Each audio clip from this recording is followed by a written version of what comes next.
Hey everybody, I'm DoctorPlasma, and I'm here with something special for you today. I'm going to give you a behind-the-scenes look at my 17 castle video, and we're going to talk about palettes. Palettes are one of the most difficult concepts for newer people to Minecraft to talk about and to work with, and I'm going to teach you how to assemble your own palette. We're going to do one right here today. I don't have it planned in the script, we're going to work on it together. So let's talk about palettes. So a key thing you should know about a palette is you have to have somewhere to start. You have to have a block that you have a lot of that is the main thing in your build, and there's no exception to this. Generally, it's going to account for somewhere from a quarter to maybe half of the entire build. There's going to be a block that is going to be your main block, and you've got to decide what that is. So in this row behind me, I've shown each of the blocks that I actually based my castle around, and we're going to look at some of them in detail in a minute. And so you can see I've got the blackstone here from the nether. In this one I used dark oak. In this one I used prismarine. In this one I used, this is deep slate bricks. This is nether brick. This is cobblestone actually. And I did that cobblestone build to try and contrast another gray build up against the stone brick one, which was the original design before I started playing with palettes. And so you can actually see that there is a notable difference between the two. So let's go ahead and take a look at that real quick. So right here, I have the original build. So how do you change from gray to gray and still have a completely different build? Well, by choosing a completely different palette, you're not going to have the same look and feel. So I made sure to use mossy cobblestone and other things like oak logs to try and complement the cobblestone as much as I could, along with some smooth stone that wasn't used in this build really. And that gives me the ability to give a completely different look than the existing one. So if I come over here and push my cobblestone button, you're going to see that it's a completely different castle. And I kind of went for a vanilla village kind of vibe, but you can see that it's not the same castle. It's so different. Watch, I'm going to push the button, switch it back. It's a completely different build, even though it's technically in the same base color palette of gray and a little bit of brown. So hopefully that gives you an idea of how drastically different you can make things just by being careful on what palette you choose. So some of my other ones, copper, in stone and end materials are a fun choice to do. It's actually really hard to make look pretty and not look ugly. Brick is one that I don't see people use a lot of, but it has a lot of potential if you do it right. And then I did a diorite one with a lot of birch, and so I kind of went for a white and birch theme on this one. I did a mushroom theme. This one actually has a bit more accent, so even though my base material was dark oak, just like the other one, whereas I went with the Elven kind of theme for the first one, so if I come over here and push this, you're going to see that one. So I wanted to do this again, but with a mushroom theme, so it looked completely different. And see if this kind of already looks like a dark oak theme. So I come over here, I'm going to push this. Boom, totally different castle. And why is it different? Because I incorporated some white and some worn off mushroom. So if you don't know, mushroom stems and blocks, when they're touching against each other, when you remove it, if they're the same material, you can convert it into a block that's the interior. And so you can actually have an additional color like that. And so I could do the same thing with this. Wherever they touch, it creates different material, and that allows you to play with colors. You could have a wall that looks different on one side than it does on the other. See, now I've got a brown wall on this side that's red on the other side. And so that's actually a mechanic that I wanted to use in this, and I did to some extent.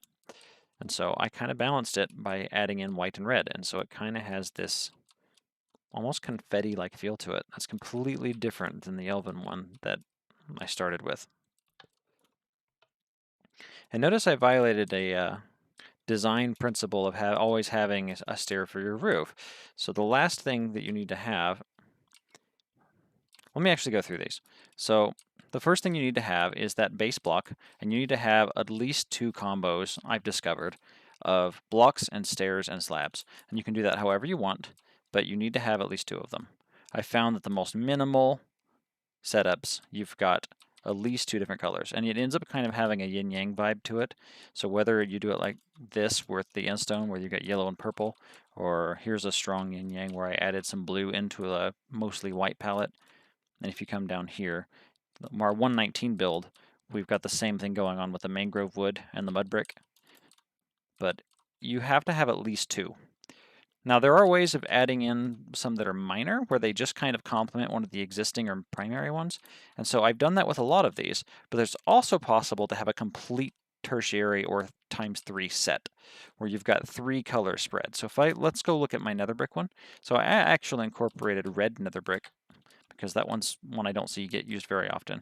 And so by doing that with the crimson hyphae and crimson material, wood from the nether, this gives us an actual 3 color combination. And I did this with one other build, which was the copper one. So with the copper one, because we have that whole palette of green, we kind of have orange and we got brown and we got green. And so by incorporating that into a 3 color scheme, you can actually do that. And it's fairly easy to do, and it's really popular right now. Hermit crafters do it. It's done a lot. But that was a fun one to do. So that's your starting point. If you want to build a palette, you need to have 2 colors, 2 different types of blocks, that is, of block stairs and slabs. And you can have something else. Give yourself something else. Optionally, you can have an accent block, and optionally, you can have one that's kind of a symbol, that's kind of like a headstone. So for example, here, let's say we go over to the sandstone one. I used the withered chiseled red sandstone on that one. So if I come over here and I push my sandstone button, you're going to see that up here I've got these. And so this is, it's kind of like a little capstone up top, or you can use it as a symbol in certain places. You've got the pig snout one from polished blackstone. These are the chiseled blocks. I actually use sea lanterns for it on the prismarine. So we come over here. Here's prismarine. And so you can see that I actually used a light source as my kind of capstone symbol block. So there's 2 different options you can add. I definitely recommend picking one or the other, but they are both optional. I'm trying to have an accent block. These don't really count as accent blocks. I was running out of places to put them. But for example, you definitely have an accent with gilded blackstone. It really stands out. And then you have, that was kind of what I was going for with the red mushroom block, but it almost kind of became tertiary with the white and the red and the brown. But that's optional. But I definitely recommend trying to pick one of those. Essentially what you would do with an accent block, let's pick a good one. Let's actually do the blackstone, because that's got a lot of broad stuff, but it also has the gilded, is you can kind of scatter it in if it feels appropriate, or if it stands out too much, sometimes you can do it anyway, where it stands out a lot like the mushroom, and just make it kind of a weird hybrid of a primary block and an accent. Or you can come in and you can do my favorite, which is the quartz, and you can actually carefully organize the way it's placed in here. So I did that similarly with the way we alternated colors on the sandstone. You're going to need a wall of some sort. Doesn't matter what wall you pick. I actually fudged the wall a little bit and decided at some point I was going to not have a wall at all, and I was going to use a different color of fence than the regular fence that I use. And so let me take a look at that as an exception, the Elven one. We've already looked at it, but this is a great way to do. So for example, right here we've got this spruce fence and we've got this spruce fence. And so we're actually using a darker one for our wall pieces where we would ordinarily want to use a wall. It's something you can get away with. I think it's fun to play with when you're dealing with wooden builds, but as a rule, you kind of want to have a wall. And I know there's not a lot to pick from, but I think looking at these to get yourself some inspiration of what fits with your build, there's usually something that fits every color scheme, even if it's a little bit more accenting. And so, for example, I had to do that with the ice build I wanted to do. We had to go with white because we needed something sensible that was stairs that actually looked good with an ice build. You can't build out of ice. There's no ice stairs. That's not a thing. Maybe someday, Mojang, but in the meantime, we don't have blue stairs. And so I went with white again. So it's funny because I technically have 2 blue and whites, but this is a totally different blue.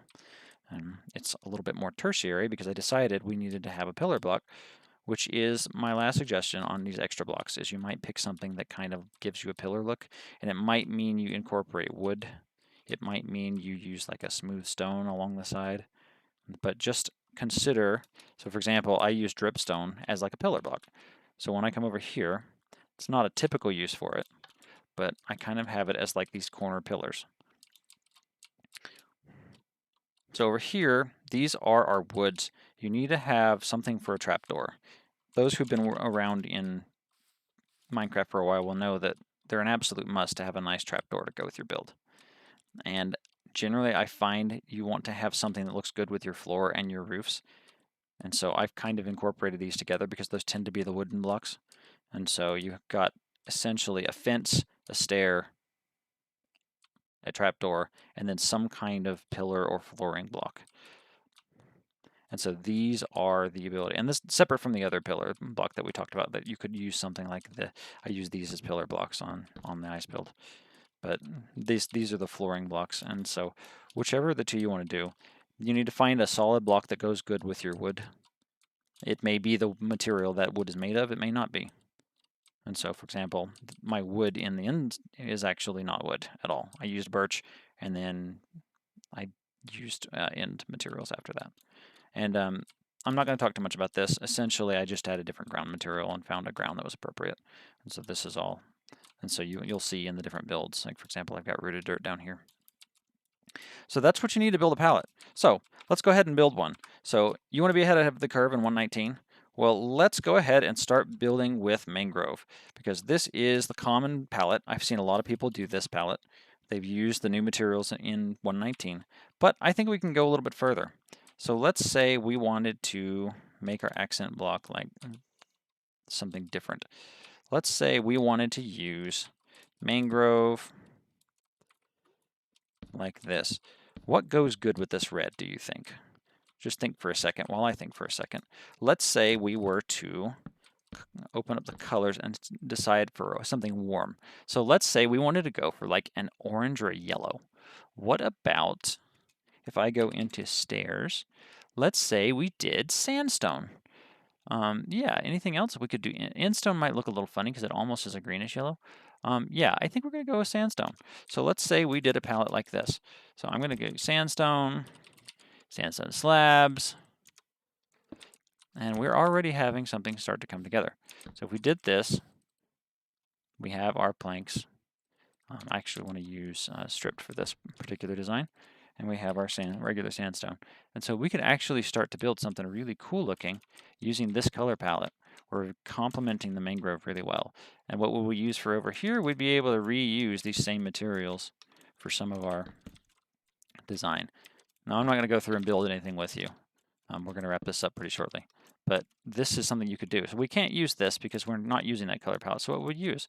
Well, obviously, if you know your walls, we'll use a sandstone wall instead. So this would be our wall. And then I like to have a glass that goes with it. I'm going to say, honestly, what about yellow? Yellow would be a fun color. Yeah, I think that actually goes really well. It's very sunny. And so then if we were to pick an accent, let's say we wanted something that's like a capstone. I'm going to do a block of gold. And so I would have a block of gold here, and we need something else to go with this to really kind of tie it in. So we always need that one other block. And so what would we add? Well, sandstone is kind of sand, and mangrove is, desert, and this is kind of swampy. And so maybe we go for something that you could find in a desert or in a swamp. Maybe we could literally just use sand. Maybe we could use moss. Maybe that ends up being an avenue. So that could be something we could do. We could go for a dark wood too. We could go for something really dark. And so let's say we use dark oak wood. And so these would look really good because mangrove kind of appears in a swamp and you've got desert materials. And so if you were to say maybe you did acacia instead. And so this is really for you to play with. After you've got your primary blocks and you've gone and you've built your structure and you've put in the pieces, what you can do is you can go through and you can play with these and determine which of these looks better. Now these probably don't look great together. You probably have to pick one or the other. In fact, I don't really like acacia, but I think I would probably incorporate this into some of my build. And so I could build something. I'm not going to spend any time on it, but we could build something that actually looks half decent using this design. And so we have clearly a color palette that does actually work. And so now we've got walls right here. Yeah, so that is actually going to work. See, there's your next little house. This is a window into a pretend house. We've actually got something going on here that's totally going to work. And then maybe up top we've got some kind of like, I don't know, pillar or something up top. And so maybe that's like on the pinnacle of our house or something. Who knows? But now we've got something to work with. So that's all I got for this video. Hope that was helpful. I'm going to do one last review just to give you a hand. So what you need to build your palette is you need at least 2 of a block stair slab combo. If you can find some others that match, that's great. If not, that's okay. You need to have at least 1 other block though. It's nice if you do something else. It's nice if you add other slabs and stairs in, but it's not essential. But it is essential that you have at least 2 blocks, stairs, slabs as a set. You need to pick either a symbol block up top or some kind of accent block to put pepper along your build somewhere. That just gives it flavor. And then you're going to want to have at least 1 wall. If you're going to use glass, pick a glass color that looks good. And then you need to pick a wood type. So when you're thinking about building, think about walls and fences and stairs. And find a trapdoor. Find a wood aesthetic you kind of like, or some kind of stair and trapdoor aesthetic you like. Just like I combined with the end, I didn't have many options, so I went with end materials combined with a wood type. So after you've done that and you've got your first 2 blocks, then you can feel free to pepper in these other blocks. So that's where you would start first. You would start with these, and then you would rope in your wood type. And once you have this working well together with whatever cobblestone wall or whatever wall material you've got, then you can start playing with, do I want to add another wall? Do I want to add in glass? Do I want to add in another wood type? Do I want to add in more slabs and stairs? And then what do I want to do in terms of an accent block or a symbol block? So that's all I got. That's the review.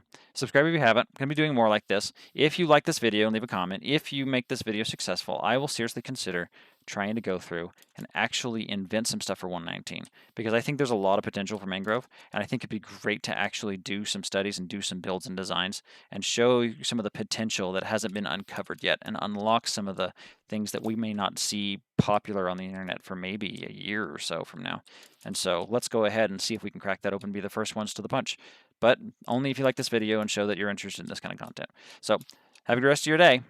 I'll leave some videos here in the related topics if you're interested. Bye.